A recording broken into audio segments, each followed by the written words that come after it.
Now this is a very highly recognizable automobile, and I kind of say that because it remains very identifiable as a Chevrolet Camaro, despite GM going over the car numerous times over the last few years to give it a facelift and a few upgrades.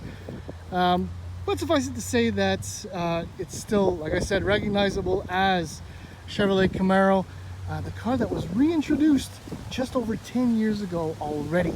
Yes, Bumblebee, that's it. I didn't even want to talk about styling, but the car looks good.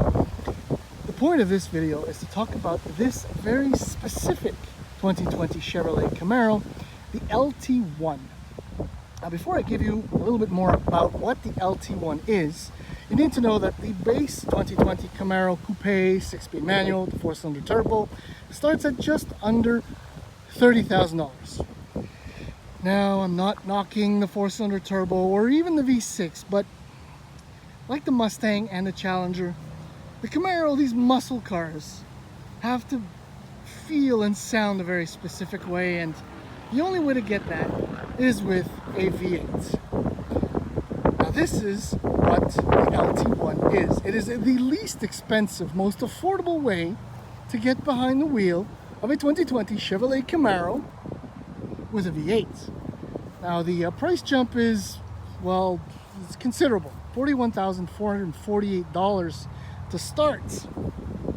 It includes, obviously, the V8 and a few other, well, go-fast bits. I don't know about 20-inch wheels being go-fast bits, but you can see the 4-piston front Brembo caliper, the SS hood. It's got the performance suspension. It's got the limited slip differential.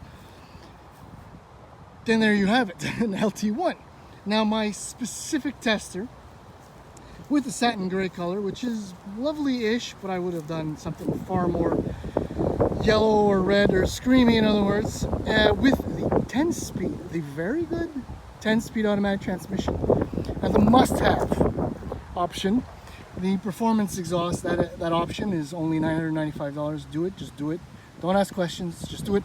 Anyway, total price for this car is $44,773 Canadian dollars, or $36,590 US dollars. I won't comment any more on it at all. Now, the advantage, obviously, to the 1LT is the fact that you get the 1SS performance. But you need to know that the base 1SS starts at $44,448, so it's $3,000 more. What you do get for those $3,000 is extra cooling, like rear differential cooling. You get 4-piston rear calipers from Brembo. You get an 8-inch screen on the inside, I'll show it to you, and a few other upgrades. But it's what the 1SS unlocks as far as options that, to me, are the most important. With this car, you can't get the magnetic ride. You can't get the 1LE package, which transforms the Camaro. Bumblebee transforms well. I'm on a roll. But it's still really good. Now, I don't want to front load my conclusion too much. Look, I'll just do the usual walk around for fun, because that's what I get paid to do. Now, there's your limited access, fairly good usability trunk. You have a back seat, which is, well, you can, I mean, I did, and it's there. And, well, right away you can kind of see. This is like Chevy Spark quality, or Chevy Cruze. I'll say Chevy Cruze. Goodbye, Chevy Cruze. Quality material on the inside. Lateral support is okay, but these seats are really, really soft, so they're comfortable for a short ride. Long ride, not so much. Very little lumbar support, but anyway, let's just get onto the inside, start her up. There's that rectangular Chevrolet start-stop button, which is odd, but it doesn't matter because you have these lovely gauges here. Love them. This center part is completely configurable, has all the important information. I do love the analog gauges on top there. And here you have the 7-inch display, which looks tiny, if mostly because of all this extra or excess matte black plastic. This is, however, Chevy Infotainment 3, which works beautifully. I have to say, when I plug in Waze, because of the smaller screen, I can't get all the information. A little bit annoying, but whatevs. I said whatevs. I do love the Camaro's temp controls right here. The ring around the vents. Same thing with the fan control here. HVAC controls are very straightforward and simple. This is an important bit. So your drive modes. Okay, so I'm going to shut up when I do this. Okay, so you see the blue T? That's touring. And when I go into sport, I think maybe you heard that. That's when the performance exhaust kicks in. So I'm going to go back into touring. And it goes off. Otherwise, this is a Camaro, which means it has offensively terrible visibility. The front visibility, even the rear visibility is just horrible. There's no helping that.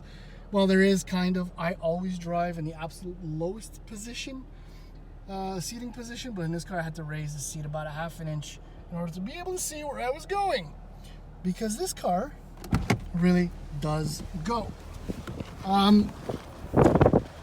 So the question is, one SS or this one, LT1? Well, let's take her for a spin. Now, while I await at another excessively long traffic light, Southern Florida, the thing with this car is that when you start it up when it's cold, you always nod to yourself that you've made the right decision. Now this gets back to the V8. It roars to life like no four-cylinder or V6 ever could. It's deep, it's loud, it's ever present. And well, it's also extremely powerful. Right? The 6.2 liter V8 puts out 455 horsepower at 6,000 RPM, 455 pound-feet of torque at 4,400 RPM. And that's kind of where the 10-speed automatic transmission comes in, well, handy in a number of ways. I've been up and down the 95 a number of times, and it's just traffic. So just leaving it in D or having a good time and putting it in M for manual is, well, just entertaining enough to remain sane. Just going around that corner there from the light, just reminds me immediately that the Camaro still has one of the quickest, most responsive steerings among the muscle cars. The Mustang is really, really good. This has kind of led the way, and it remains so, it's rewarding because everything happens in an absolute second. The other thing too, and that is, well, the normally aspirated or displacement versus boosting discussion. Throttle response is immediate. Now eventually I'm going to make it to the 95, where I hope to get a teeny tiny little window to show you as best I can on this how fast and loud this car can be. Now I'm going to go back into sport mode to get the maximum effect. The 10-speed, if I jump right back into it, it's under normal city driving conditions. It glides from gear to gear. A lot of these multiple gear transmissions kind of get confused and knock itself out somewhere between 7 and 4 and has no idea what to do with itself. It's been very, very good. I'm not doing really good fuel economy wise, because indicated is 17 miles per gallon, which I think is about, we're closing in on evenness now. There's 14 liters per kilometer. I should have done the math, but it's not really good. But this is kind of what I was just saying about the 95. It's stop and go traffic. So you're stopped as I am now, and then there's a window, and then you just hammer it and get up to speed, back on the brakes. That's the way they drive here, and I guess I'm fine with it. Petrol being about $2.50 a gallon. Man, in Montreal we're getting taken for a ride, let's just say. Oh, I think it's green. We're about to go. Okay, so the performance suspension is borderline. It's good here because the road conditions, the road surfaces are brilliantly smooth, like a baby's bum. I have two, I know. But as soon as you go over some slight imperfections, the the juddering is immediately noticeable. You feel it right away. So that means that in Montreal or even Toronto, it is somewhat punishing. And this brings up the LT1 versus 1SS debate, where the magnetic ride just improves on all of that. It's about $2,000 is what the option costs, if memory serves, and it's another must for this car. It improves handling, but it also improves ride comfort. Now I'm merging and I'm braking. It's just, well, here's a good time to bring up the braking. Despite it only having front 4-piston Brembo calipers, braking response is really good. Next to no fade. Now I'm going to repeat, this getting on the 95 or driving on the 95 is really stop and go.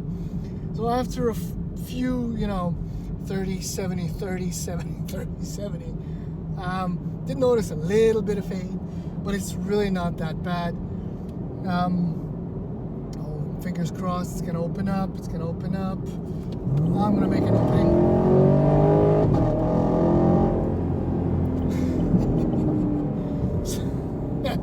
Oh, see, that's the V8 experience. You need a V8 to feel that. This car will do 0 to 100 kilometers per hour in about 4.5 seconds.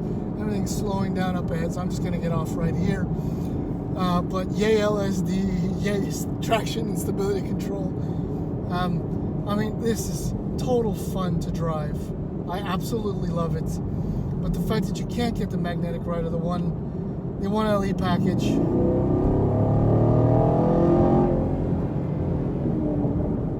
and that the price gap is so narrow, the 1SS is still the way to go, in my opinion. I'm thinking that these LT1s are probably going to be heavily discounted, whereas the 1SS won't be, so this could be a real bargain. The best way to get into a V8. I love the Camaro. I can't stand the visibility. The interior is cheap, but it's okay because it's a Camaro.